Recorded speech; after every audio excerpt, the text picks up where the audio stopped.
ഇന്ന് നമുക്ക് നാടൻ രീതിയിൽ സിമ്പിൾ ആയിട്ടുള്ള ഒരു മാങ്ങാക്കറി തയ്യാറാക്കാം. അപ്പോൾ ആദ്യം തന്നെ അരപ്പ് തയ്യാറാക്കുന്നതിനായി മിക്സിയുടെ ജാറിലേക്ക് അരക്കപ്പ് ചിരകിയ നാളികേരവും ആവശ്യത്തിന് വെള്ളവും ചേർത്ത് നല്ലതുപോലെ നരച്ചെടുക്കുക.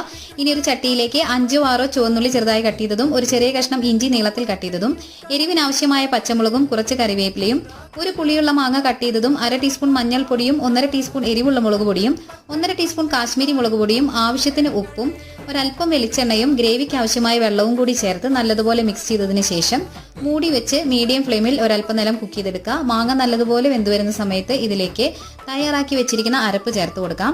ഇനി ഇത് നല്ലതുപോലെ മിക്സ് ചെയ്തതിന് ശേഷം 5 മിനിറ്റ് നേരം നല്ലതുപോലെ ഒന്ന് തിളപ്പിക്കുക. അരപ്പിന്റെ പച്ചമണം മാറി വരുന്ന സമയത്ത് നമുക്ക് ഫ്ലെയിം ഓഫ് ചെയ്യാം.